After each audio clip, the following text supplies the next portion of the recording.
The content on the Untold Tales channel is protected by copyright. Unauthorized use may result in legal liability. I woke up to a strange sound. The night air was still, yet something was happening inside the house. Sliding quietly off the bed, I tiptoed down the dark hallway. The door to Danny's bedroom was open. He wasn't there. He had left to visit his parents, but a shadowy figure stood distinctly in the dimness. I froze at the threshold. There were two of them, one rummaging through the wardrobe, the other checking the nightstand. "You got the wrong room," I said calmly, though every muscle in my body tensed. "There's nothing valuable here." They spun around abruptly. One wore a mask. The other, bare-faced, about 30, with sharp cheekbones and a cold, heavy gaze. He held a knife. "Hand over the money," he said, his voice quiet but commanding. I reached into my pocket, pulled out my wallet, and took a step closer, extending it toward him. "Take it and leave."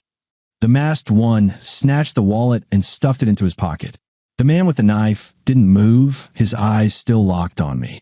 "You got a safe?" he asked. "No. I told you. There's nothing worth taking." His gaze darted around the room before he gave a slight nod to his partner. Then they headed for the door. I didn't move, didn't even breathe. The front door clicked shut behind them. I stood in the darkness for a minute longer. Then, walking to the living room, I dialed 911 and reported the break-in. The officer's voice on the line was steady. "Did you see their faces?" "One of them," I replied. "Did they threaten you?" I looked at my hand. My palm was shaking. "No, primelit." The police arrived quickly. 2 squad cars with flashing red and blue lights washing over the yard. I stood on the porch, arms crossed, watching as the officers inspected the house. My wife, Lisa, stood beside me, silent, not even looking in my direction. Our neighbor Tommy, in his ever-present full-leather jacket and worn-out jeans, leaned lazily against his gaudy, chrome-covered Mustang, smirking as he shook his head. "Damn, Chris," he scoffed, spitting onto the pavement. "If that were me, I'd have beaten the hell out of those bastards. Hell, even my car would have scared them more than you did." I let out a slow breath. "Good thing you weren't here," I replied evenly. "Or we'd be dealing with dead bodies now." Tommy's grin widened. "Exactly. That's what you should have done. But what did you do? Stood there like some schoolboy? Just handed over your wallet?" I looked at him, but didn't answer. The officers finished their search and returned to us. One of them, a young guy with a tense expression, scribbled something in his notepad. "You really didn't resist?" he asked cautiously. I nodded. They weren't here to hurt me or Lisa. They just wanted money. I gave it to them so they'd leave. Lisa let out a short, humorless laugh. "What a hero," she muttered icily. Tommy snickered louder. "Dude, your wife's gonna lose all respect for you, if she hasn't already. You should have done something." I turned my head slowly toward him. "You're right, Tommy," I said calmly. "I should have done something, like telling you to shut the hell up." His smirk faltered slightly, but he kept shaking his head. "Relax, man. Just saying, you didn't handle that like a real man." I said nothing. Lisa stepped closer, staring directly into my eyes. "I thought you'd protect us," she said, voice low and filled with disgust. "But you didn't even try." Something twisted inside me, but I didn't let it show. "They didn't do anything, Lisa. They just took the money and left." "You let them leave," she hissed, her voice shaking with anger. "You let them walk into our home, take whatever they wanted, and just walk away." The officer cleared his throat awkwardly, clearly uncomfortable. "We'll be conducting an investigation, Mr. Wright," he said. "If you remember any other details, please contact us." I nodded. The officers left, leaving us standing in the yard. Tommy gave me one last smirk, clapped a hand on my shoulder, and sauntered off toward his Mustang. "Don't stress about it, Chris," he called over his shoulder. But if it were me, the story would have ended differently. His engine roared as he sped off into the night, leaving behind the acrid stench of gasoline and cheap cologne. I turned to Lisa. "Do you despise me now?" She met my gaze and, after a moment, gave a slow nod. "Yes, Chris." The next day, when I arrived at work, it took less than 5 minutes to realize the rumors had already spread. As I walked into the office, the hum of conversation fell into a sudden hush. Coworkers averted their eyes. Some nodded stiffly, Others pretended to be deeply engrossed in their tasks. Only one person didn't bother with pretense. Rob, a solid-built 40-something guy with closely cropped blonde hair, a former Marine, approached me, coffee cup in hand. He studied me for a moment, then gave a slight nod toward the back exit. I knew a conversation was coming, and honestly, I was already tired of it, but I followed him outside. We stopped in the alley behind the building, where the smokers usually congregated. Rob pulled a pack of cigarettes from his jacket, offered me one. I shook my head. "I heard about what happened at your house," he finally said, lighting up. I looked at him, expression unreadable. "Are you about to tell me I should have fought 2 armed men with my bare hands?" Rob exhaled a slow stream of smoke, staring off into the distance. "No, Chris," he said, his voice calm, almost friendly.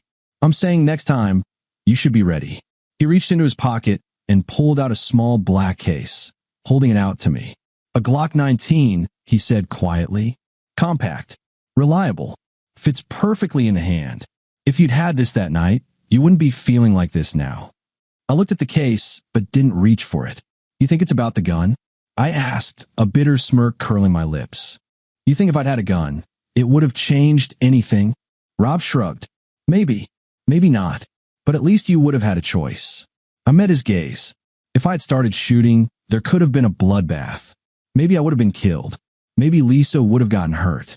Maybe things would have ended a lot worse than just a stolen wallet. Rob took another drag, then nodded slowly. "Maybe, but you know what? A man should always be ready.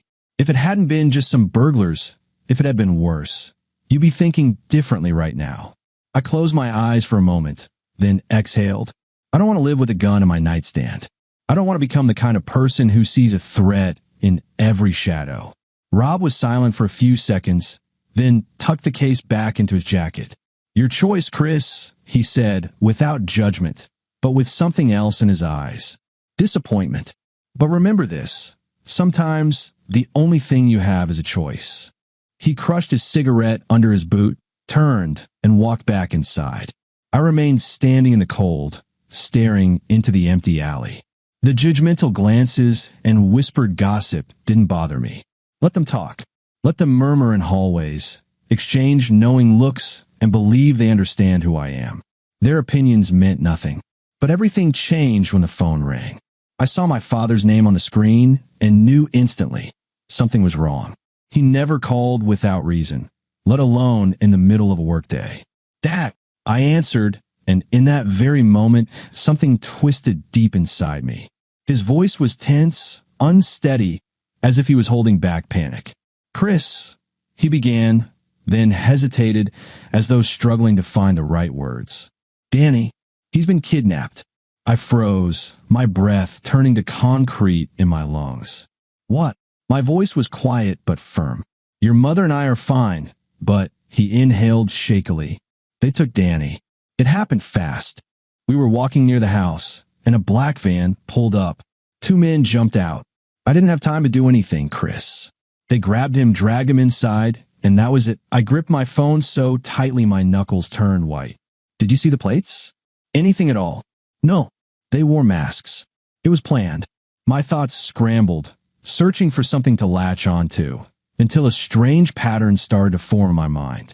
A week ago, Danny's medical records vanished from the hospital. I hadn't thought much of it at the time. Lost paperwork, it happens. Then the break-in. The burglars had gone straight for his room, even though there was nothing valuable there.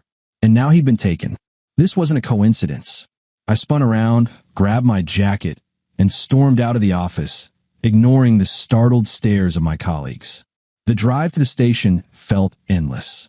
Inside, I walked straight to the front desk. The duty officer, a heavy-set man with fleshy features and greasy skin, lazily lifted his head from the monitor. "What can I do for you?" "My son was kidnapped," I said curtly. He blinked, then slowly pushed his coffee cup aside and reached for a form. "Take a seat, sir. We'll file a report. I need the sheriff." "The sheriff's busy." I gripped the edge of the desk. "Get him. Now." The officer sighed irritably but pressed the intercom button. A few minutes later, the sheriff himself emerged from his office. A broad, heavy-set man in his 50s with thick gray mustache and a weary, in different gaze. "What's the issue?" he asked, with all the enthusiasm of a man reviewing parking violations. I took a slow breath, trying to keep my voice level. "My son was abducted. 2 men in masks, black van. My parents were there, but they couldn't stop it." The sheriff nodded, chewing on his lip as if contemplating something. Then he said the worst thing he possibly could at that moment. "We'll look into it." My fist clenched. "Look into it? He's my son, for God's sake. They took him. And you're going to look into it?" "I understand you're upset, Mr. Wright," he said, his tone dull and unconcerned. "But we have procedures. A formal report, gathering information. I don't need bureaucracy. I need action." "We follow protocol," he replied, studying me a bit more closely. "Or do you have reason to believe this is personal?" I met his gaze, unflinching. "A week ago, my son's medical file disappeared from the hospital.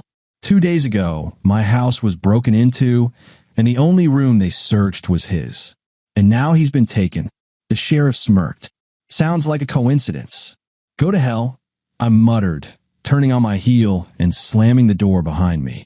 If the police weren't going to act, I would. I drove straight to the hospital, pulling up right by the entrance and shutting the car door, so hard my chest echoed with the force. The hallway smelled of antiseptic and something cloyingly sweet. Danny's doctor, Dr. Matthews, had worked here for years. I didn't bother knocking. I shoved the door open and stepped inside. He looked up from his paperwork, blinking in surprise. "Chris, is something wrong?" I shut the door behind me and stepped closer, planting my hands firmly on his desk. "My son was kidnapped," I said, staring straight at him. His expression darkened as he set his pen down. "My God, Chris, I'm so sorry. But what can Danny's file?" I interrupted. "It disappeared last week. You told me it was just a clerical error." He nodded slowly. "It was. These things happen." I let out a short, bitter laugh, shaking my head. "You know, Doc, I used to be a patient man. Or at least I thought I was." I straightened, stepping back, my gaze drilling into him. "But right now, I have something boiling inside me, and I have no idea how I'm still keeping it together." Matthews tensed, his fingers curling slightly. "Chris," I grabbed his collar, yanked him from his chair, and slammed him against the wall. His back hit the plaster hard, sending papers scattering across the desk. "You have no idea what I'm capable of," I hissed, my face inches from his. "You've seen me calm, but you've never seen me like this." He struggled, trying to break free, but I tightened my grip. "The file didn't just disappear. Who took it?" I don't know." Panic crept into his voice. I clenched my jaw. "Fine. I'm not in a hurry." Spinning him around, I wrenched his arms behind his back and shoved him toward the operating table, where a set of medical tools lay neatly arranged. My eyes landed on a syringe with a long needle. I grabbed it, pressed down on his hand, and slid the needle beneath his thumbnail. He screamed, "You're insane." I pushed the needle in a little deeper. "Talk. WH what?" "The file. Who took it?"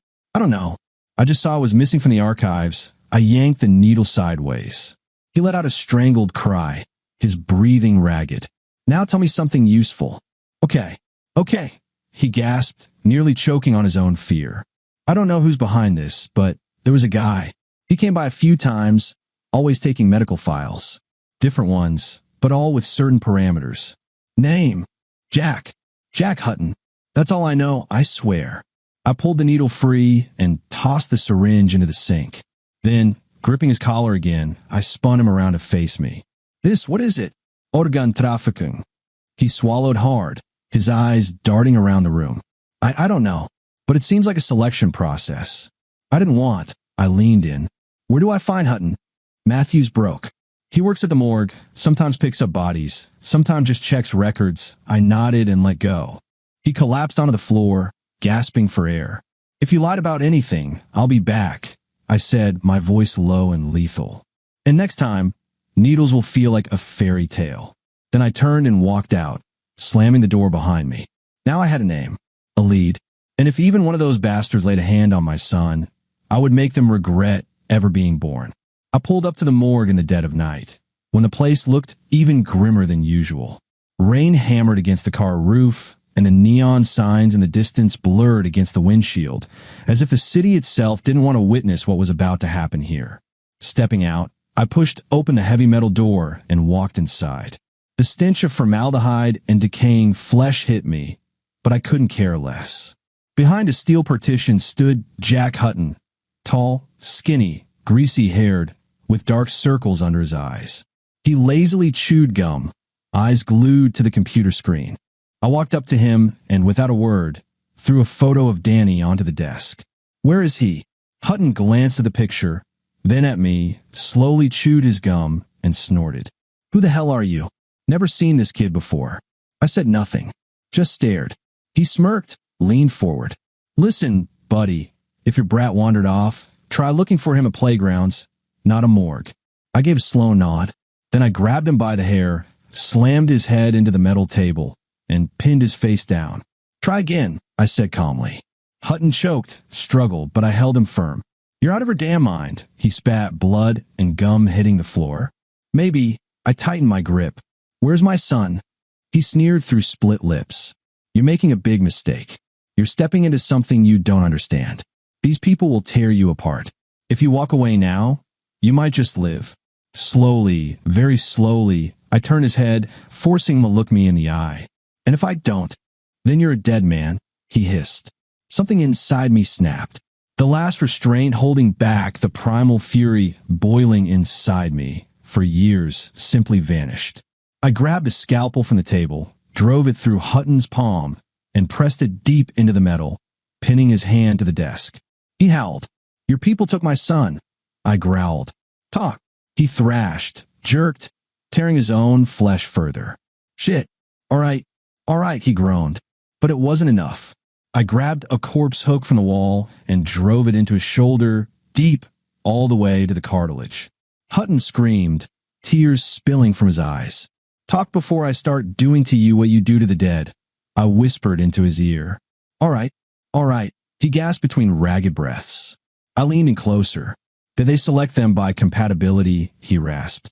"For wealthy clients, only the best specimens. Kids with the highest organ viability. They pay obscene amounts." I went still. Rage tightened in my chest like a steel vise. "Who runs it?" "The name. I'll tell you." He swallowed hard, his body convulsing from the pain. "Peter Wells. He's in charge," I smiled. "Where do they keep them?" Hutton barely managed to croak out an address. An abandoned factory on the outskirts of town. I finally straightened. "See? That wasn't so hard." His breath came in short, frantic gasps, his lips forming incoherent pleas I didn't care to hear. I pulled the scalpel from his hand. He screamed, clutching his bleeding palm, but before he could recover, I spun him around and slammed his head into the table. Once, twice, a third time, his forehead split open, blood splattering across the metal. He gurgled, twitching like a fish thrown onto the shore. Chris, he sputtered, drowning in his own saliva. "Oh, I can't watch this," I sighed theatrically. "Such a pitiful sight.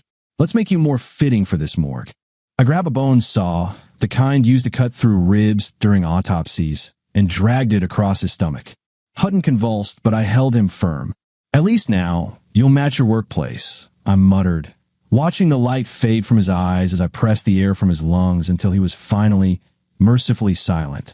Leaving his body slumped on the table, I wiped my hands on his coat and headed for the exit. Now I had a name. I had a location. And, most importantly, I had a reason to make this the bloodiest hell they had ever known. I drove home, but the road ahead blurred into neon and rain. Thoughts swirled chaotically in my mind. My heartbeat was steady, but inside, I was burning. I tried to focus on the headlights, the sound of the rain, the roar of the engine.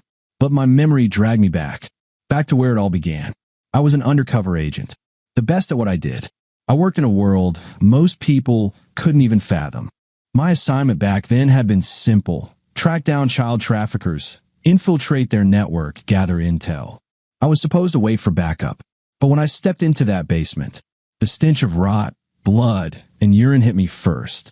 And then I saw them. Dozens of small bodies. Emaciated. Broken. Bearing marks of torture. Some still breathing. Most weren't. Something inside me shattered. I was no longer an agent. I was the beast they had just woken up. I don't remember how it started. Just the sounds, the crunch of bones, the screams, the wet splatter of flesh against walls. I tore them apart with my bare hands. Snapped, twisted, ripped them to shreds. I wrenched off limbs, shattered teeth, drowned them in their own entrails. I flung bodies against walls, used them against each other like rag dolls. They screamed. They begged. I didn't hear them. I don't know how long it lasted. Maybe an hour. Maybe 2. By the time the special forces breached the building, there was no one left alive. 60 men. Traffickers. Buyers. Guards. Every single one. I stood in the middle of the carnage, drenched in blood. None of it mine. My eyes wild. My hands clenched so tightly that my nails had dug into my own flesh. They let me out in handcuffs because they didn't know what else to do.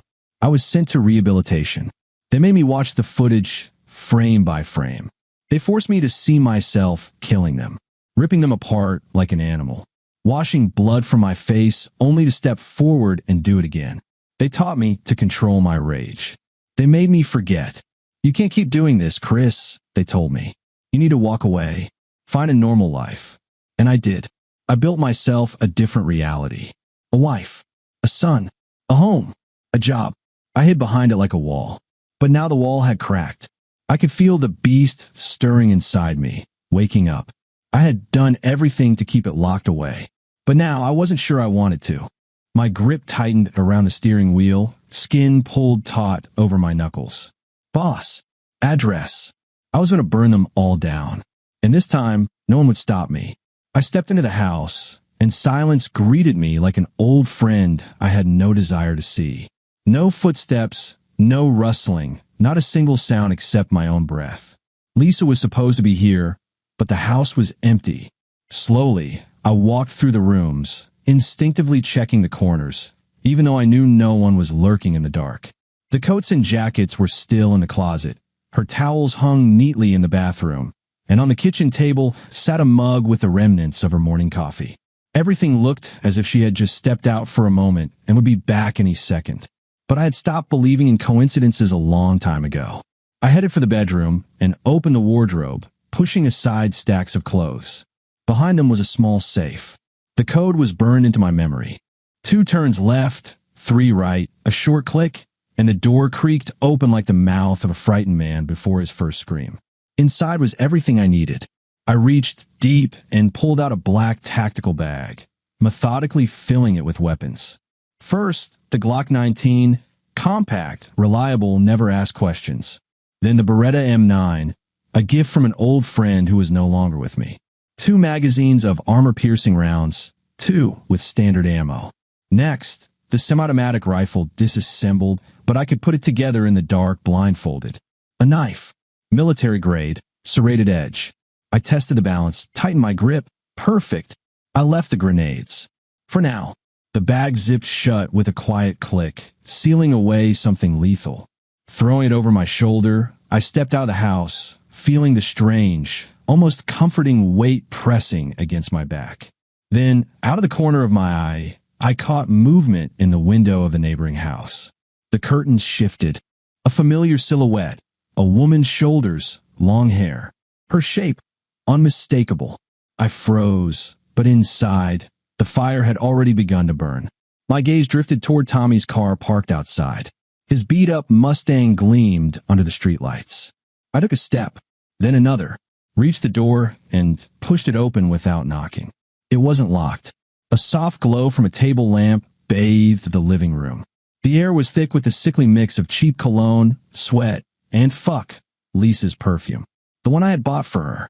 My steps were heavy, but I moved quickly, knowing exactly what I would find. And I found it. Lisa, my Lisa, sprawled across the bed, writhing beneath Tommy, who hadn't even had the sense to close the damn curtains. I didn't stop. One sharp yank, and her body tumbled onto the floor, crashing into the nightstand. She screamed. I didn't care.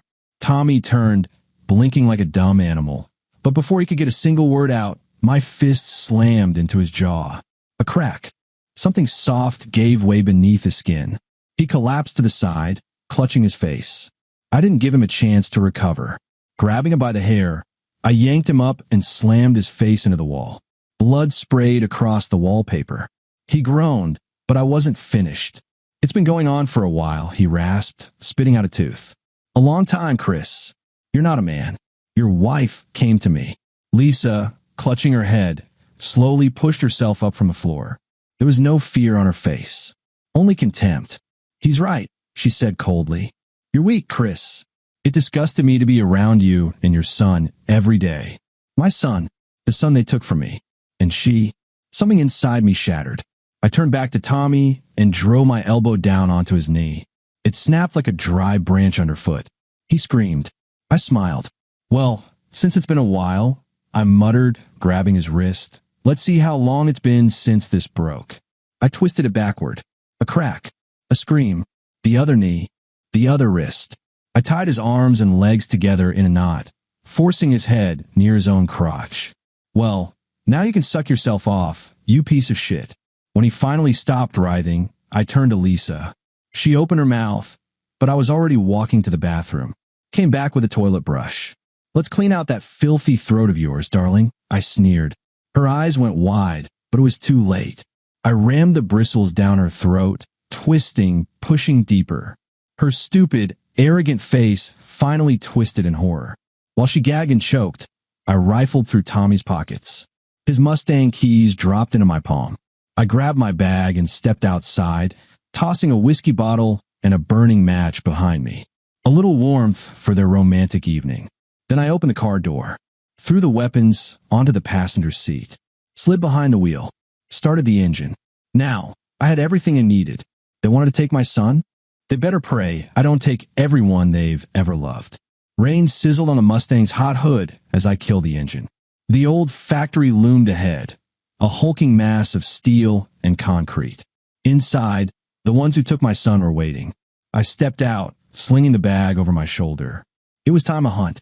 They guarded the entrance, 5 bastards in dark clothing, lazily chatting. One smoked, another yawned, the third scrolled through his phone. I slipped into the shadows, drew my knife, and approached the one furthest away. One swift step, the blade slid under his Adam's apple. He gurgled, clutching at his throat, but I was already lowering him gently to the ground. The second never even had the chance to turn. Knife to the temple, twist, crack. The third caught movement. "Hey, what the H?" I pulled my silenced pistol and put a bullet through his eye. He dropped like a sack of shit. The others heard the muffled thud. What was that? 2 of them started toward me. I grabbed one by the collar and slammed his face into the wall. Blood sprayed. He groaned, but my knife plunged into the back of his skull, cutting the sound off mid-breath. The last one managed to draw his Beretta, but I lunged forward, driving my elbow into his throat. He gasped, convulsed, but I was already gripping his head, yanking it to the side. Snap! The factory door was open now. Inside, the air was thick with dampness, oil, and sweat. I heard voices. 10, maybe 12 men. I moved through the shadows, listening. The boss said the kid's getting picked up soon. Big buyer? Yeah. Word is, his organs are worth a fortune. The blood in my veins turned to fire. I reloaded my Glock. Then I crashed into the room and opened fire. One man dropped, his throat shredded. Another reached for his gun. A bullet shattered his wrist. He screamed. A third grabbed a bat. I hurled my heavy knife into his face, driving straight through his skull. The others dove for cover. I rolled behind a metal table, raised my rifle. Shot, shot, shot.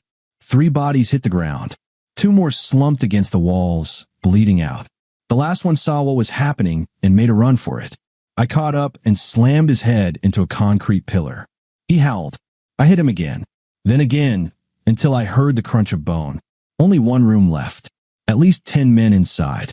Footsteps. They knew shit was going sideways. The first one ran out the door, but I lunged forward, slit his throat, and threw his body back inside. Fuck. He's here. A grenade rolled into the room.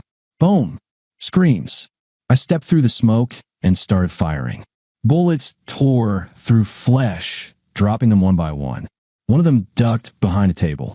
I grabbed him by the collar and shoved his face into a scorching hot engine block. His skin sizzled. He shrieked. Another charged me with a knife. I caught his wrist, twisted hard, drove his own blade into his throat. Two left. They raised their hands. Don't shoot. I nodded. Step closer. All right. Then in one motion, I snapped the first one's neck and buried my knife into the second man's chest, hilt deep. They didn't even have time to look surprised. Silence. Every guard was dead. Now, I was coming for Wells. And for my son. I walked down the corridor, past dried blood, scattered bodies, and the echoes of my rage. The air was thick with gunpowder, metal, and the stench of the dead, but none of it mattered. Only one left. The real bastard. The basement door was cracked open, a dim light flickering beyond it. I descended the steps, one by one, making no effort to be quiet. Let him know I was coming. Let him have time to shit himself.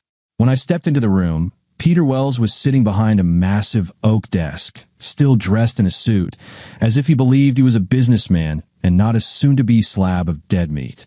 A glass of whiskey trembled slightly in his hand, either from the vibrations of the old building or from his fear. Jesus, he exhaled slowly, staring at me. You really made a mess of this place. I walked forward without a word, tossed a bloodied knife onto the desk, and drew my gun, aiming at his forehead. Where's my son? He raised his hands, trying to appear relaxed, but the sweat beading on his forehead betrayed him. Come on, buddy, let's just take a breath, he said in that smooth voice of a man used to talking his way out of things. We're adults here. Let's be rational. I pulled the trigger. The bullet grazed his ear, tearing off a chunk of cartilage. He shrieked, clutching his head, spilling whiskey all over the desk. Where is my son? All right, just calm down, he panted, holding his bleeding ear. He's not here. I slowly circled the desk, positioning myself where I could see every tremor in his hands. You have 3 seconds to tell me where he is. He's in this building. 2nd floor. In a room with the other kids, he blurted, swallowing hard. I swear they're alive. They were supposed to be picked up in the morning. Picked up. I scoffed, feeling my blood start to boil. Where? He averted his eyes, but I grabbed his tie and yanked him forward. You want the truth? He muttered. Doesn't matter anymore. I slammed my forehead into his nose. He reeled back, clutching his face as blood poured from his shattered nostrils. I'm going upstairs to get my son, I said calmly, brushing off my sleeve. And then I'm coming back to finish with you. Wait. He shook his head frantically, hands raised. You can take everything. I watched him scramble to the corner of the room, where a safe was bolted to the wall. His fingers trembled as he punched in the code. The lock clicked, and the door swung open. Stacks of cash, neatly packed bundles of bills, gold bars, rare watches, everything he thought could save his pathetic life if I were a different man. Take it. He turned to me, his lips pulling into a nervous smile. The money. It's yours. Just walk away. I stepped up to the safe, ran my fingers over the crisp dollar stacks, picked up a gold bar, rolled in my hand. You know what's funny? I smirked, locking eyes with him. You were in the organ trade, weren't you? His face went slack, pupils dilating. What? I grabbed him by the hair and slammed his face into the edge of the safe. He screeched, collapsed to his knees, choking on his own blood. I pulled out my knife. If you love selling organs so much, let's see how good you are at sorting them. I plunged the blade into his gut and slowly dragged it downward, slicing him open like a present on Christmas morning. His scream sounded more animal than human. I reached inside, grabbed the first thing I found, and yanked it out. Oh, I said, holding up his liver. You drank like a goddamn fish. Think this one's still good for sale? He convulsed, wheezing, but I pried his jaw open and shoved the liver back down his throat. He gagged, choked, but I wasn't finished. Next came the intestines, yards of his own insides, stuffing them into his mouth like cheap noodles. His body jerked violently, eyes bulging, fingers scrabbling uselessly against the floor. But I kept going. Chew, I murmured, pushing the last piece in. You always said organs were just merchandise, didn't you? His breathing hitched. One last shuddering gasp, and then nothing. I wiped my hands on his expensive suit and took a step back. The room looked like a slaughterhouse now. I kicked his corpse aside. You were always a walking sack of shit, I muttered. Now you're just a sack. Then I noticed, inside the safe, there was more than just money. Files, hard drives, records, names, deals, connections. The local cops, bought and paid for. The hospital, handing out information on children like a goddamn restaurant menu. Enough evidence to bring down every bastard connected to this filth. Let the feds handle it. If I did, they'd all see hell on earth. I turned and walked toward the exit. One thing left to do. Find my son. I climbed the stairs, blood still dripping from my knife, running down the grip. My clothes were soaked in it, but I didn't care. I knew what was behind that door. Not just my son, others. The door was heavy, locked with an iron bolt. I stepped closer, pressed my ear to the wood. Soft whimpers, small voices. I slammed my fist against the door. Danny, movement, rustling. Dad, I exhaled. Step away from the door. One precise shot to the lock. A hard kick. The metal gave way. The door crashed open. Inside, 10, maybe 12 children. Dirty, exhausted, their clothes in tatters. Some stared in fear. Others looked like they couldn't believe this nightmare was finally ending. Danny stood among them, eyes wide, full of tears. But he didn't cry. He just stood there, staring at me. Dad. I took a step forward, but he was already running. I caught him, held him tight. It's over. I whispered into his hair. I'm here. Did you kill them? I nodded. All of them. He buried his face against me, gripping me tighter. Good. I looked up at the other kids. We're leaving, I said. Right now. They didn't move. You heard me. My voice was steel. All of you. We're getting out of here. And then they moved. Escape from hell I led. They followed. No one stood in our way. Everyone who could have stopped us was dead or had already run. Outside, the rain had nearly stopped. The air was cool, fresh. I stopped, scanning the area. We needed a vehicle. I turned back. Wait here. A large black van sat in the warehouse lot. I walked up, smashed the window with my gun, yanked the wires. The engine rumbled to life. I pulled up beside the kids. Everyone in. Now. They climbed in. Danny sat up front beside me. I pressed the gas, pulling onto the highway. No one stopped us. A few hours later, the kids were safe. The people I left them with knew what to do. I didn't stick around for the paperwork. My job was done, but there was still one last thing to finish. Before I left Wells' office, I took something. Hard drives, documents, evidence, names, deals, corruption, the local cops, and on it, the hospital, officially labeling missing kids as accidents. I didn't trust the local authorities. They'd bury it. I gave it to people who would use it. The feds love cases like this. The next day, the city went to war. Raids, arrests, cops under investigation. The hospital shut down, its staff interrogated. My work was done. I never went back home. That home didn't exist anymore. The walls that once held warmth had turned to ash in my mind. The echoes of laughter replaced by the ghosts of betrayal and blood. There was nothing left for me there. So we left, heading north, far from that rotten place, far from the filth and the memories that threatened to pull me under. I bought an old but sturdy house in the woods, near a lake. The kind of place where silence stretched for miles, where no one would come knocking unless they were lost.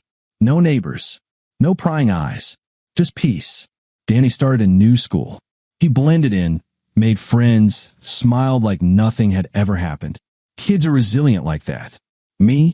I got a job at a garage. Grease, metal, the steady hum of an engine under my hands. Simple, quiet, predictable. Exactly what I needed. The rage, it faded. At first, I still felt it burning, smoldering in the pit of my gut like a coal buried deep under layers of forced calm. It was always there, waiting, a dull throb behind every normal moment. But time has a way of numbing things, of making even the sharpest edges dull. I taught myself how to be normal again. We fished. We watched old movies.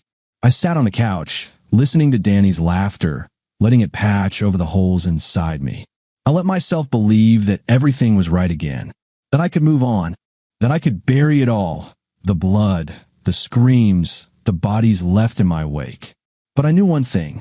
If another bastard ever tested my patience again, if someone so much as thought about threatening what was mine, I'd make him shove his own head up his ass and choke on it. And this time, I wouldn't bother cleaning up the mess.